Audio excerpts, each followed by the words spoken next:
Excellence, Monsieur le Président du Faso, même si nous voyons des progrès, nous avons encore 3 grandes demandes à vous faire. 1.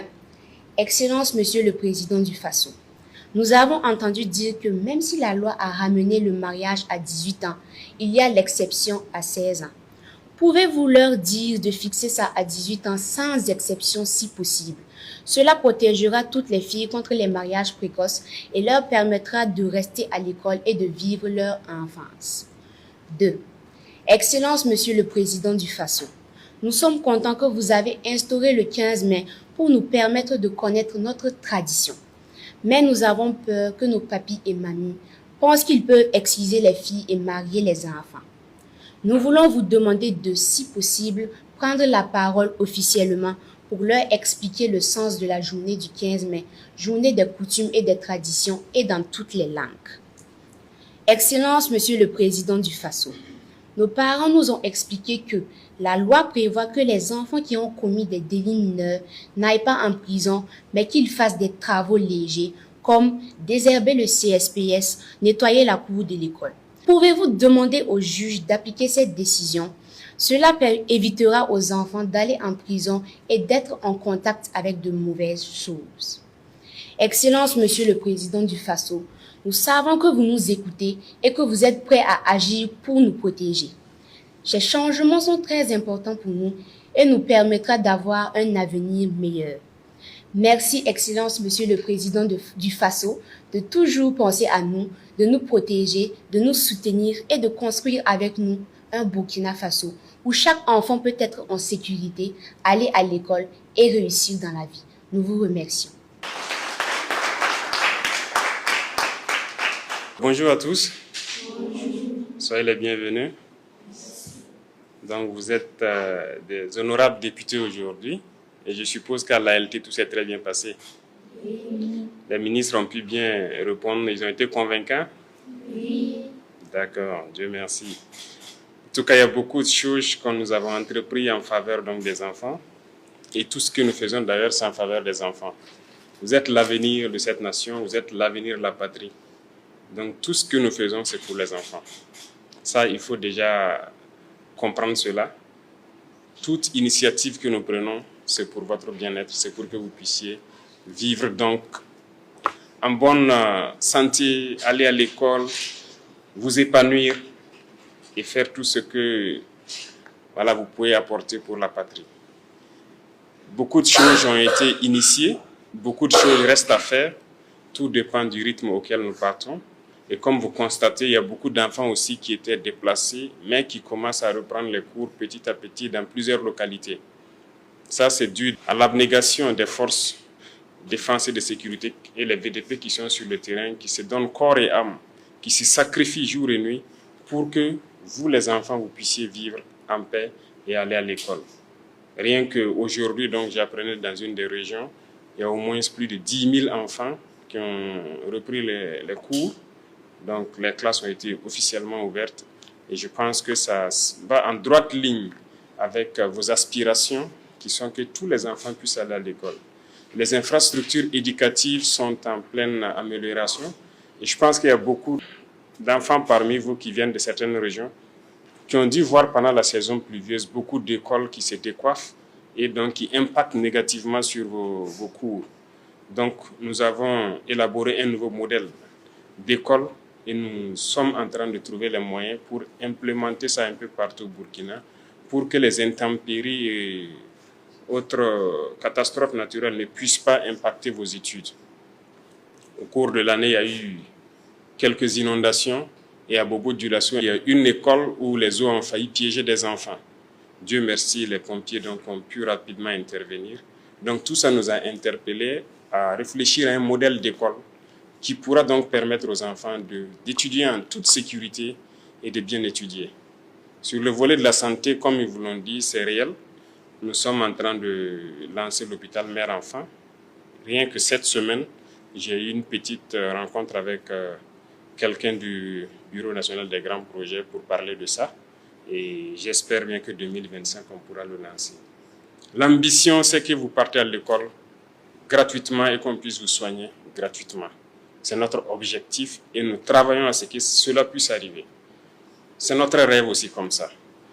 Et c'est ce pourquoi nous nous battons. Dans les mines, nous avons opté pour une technologie actuellement qui a été faite au Burkina Faso. Et donc, si vous voyez, dernièrement dans la région du sud-ouest et avant ça dans la zone donc, des Orgo, on a pu mettre en place ces machines-là qui permettent d'extraire l'or de façon écologique, je dirais, sans utiliser d'abord les produits chimiques qui peuvent être très dangereux et pour les enfants et pour les adultes, mais aussi qui empêchent que les enfants viennent sur la mine et faire certains travaux très pénibles. Donc nous sommes en train de développer toutes ces initiatives pour que les enfants ne se retrouvent pas sur les sites d'orpaillage à casser des pierres qui sont assez pénibles ou à inhaler des substances chimiques dangereuses. Donc nous travaillons à cela pour que, au maximum, d'ici un temps très court, nous n'entendons plus parler d'enfants sur les sites d'orpaillage. Et concernant donc certains volets que vous venez d'évoquer dans vos doléances, nous avons noté, nous allons voir, c'est le code des personnes et de la famille, le paragraphe qui traite donc de cette situation de autorisation à 16 ans. Ce n'est pas l'autorisation des parents uniquement, il y a la personne concernée. Donc on verra s'il y a lieu de réajuster pour s'adapter à ce que vous souhaitez. Mais nous souhaitons qu'à 18 ans, en tout cas, il y ait cette liberté de choisir, d'aller en union ou pas. 18 ans, on n'est plus un enfant. Et voilà pourquoi nous avons fixé l'âge à 18 ans. Mais nous allons réfléchir donc à ce paragraphe du Code des personnes et de la famille et voir ce qui peut être fait. Les autres doléances également, ce sont des doléances d'actualité. Et comme vous l'avez dit, on va voir avec les sectoriels, les départements ministériels, qu'est-ce qui peut être fait. Et je suppose que l'année prochaine, s'il plaît à Dieu, vous pourrez leur poser des questions sur un début d'exécution de ce que vous souhaitez. Et les traditions, les coutumes, ce n'est pas uniquement ce que vous avez dit. On a remarqué que beaucoup de gens peuvent confondre les choses. Mais comprenez que on continue d'éduquer, de sensibiliser et d'expliquer aux gens pourquoi ces journées. Et je pense que nous avons fait ce jour-là un tour au musée pour voir certaines valeurs culturelles qui sont propres à nous. C'était un message aussi porté à l'ensemble des acteurs pour qu'ils comprennent que ce que nous recherchons, ce sont certaines valeurs très importantes dans nos cultures que nous avons laissées tomber, mais qui pourraient être utiles pour nous. C'est ce qui doit être exprimé. Je prends un exemple.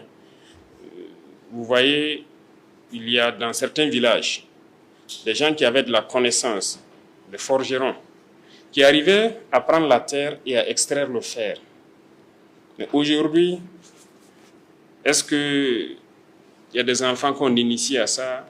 Est-ce qu'il y a des jeunes qui savent le faire? Je ne pense pas. Mais pourtant, on achète le fer à l'extérieur. Vous comprenez? Mais pourtant, dans nos cultures, il y avait ça. Mais nous avons perdu.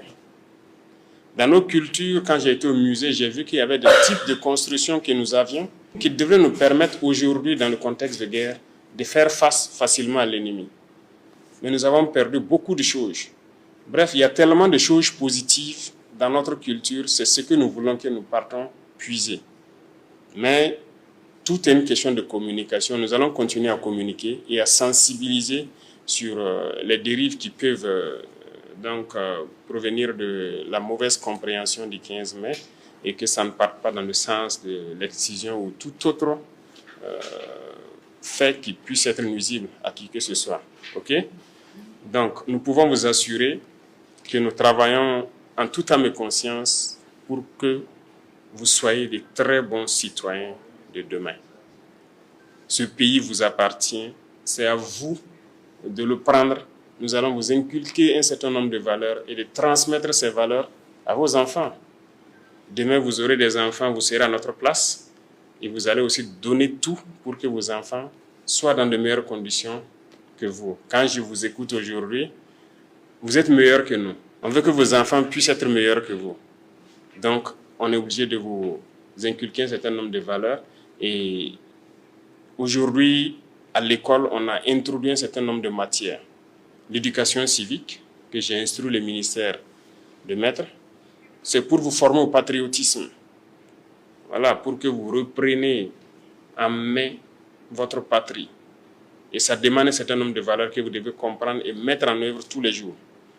Il y a l'agriculture, si on peut le dire, qui sera initiée, les petits jardins que vous allez reprendre à l'école pour commencer à faire de manière pratique certaines choses que vous imaginez.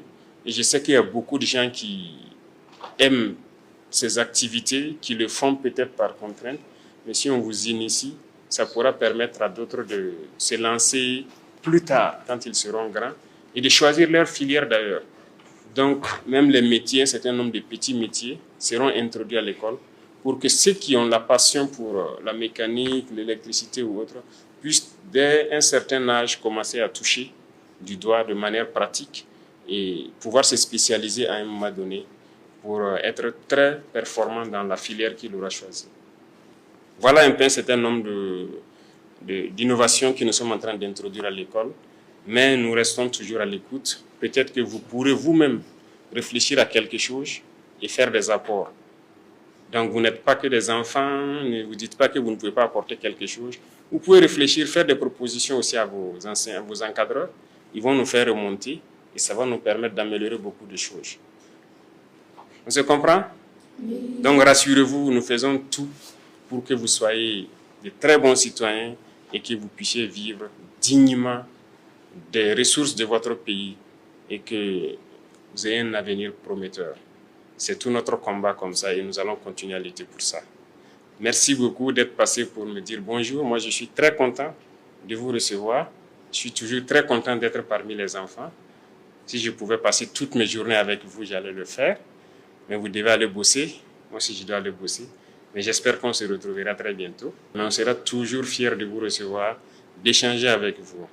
Merci beaucoup à tous. Bon courage et bonne année scolaire surtout. Et que chacun ait des résultats qu'il escompte en fin d'année. Merci beaucoup à tous.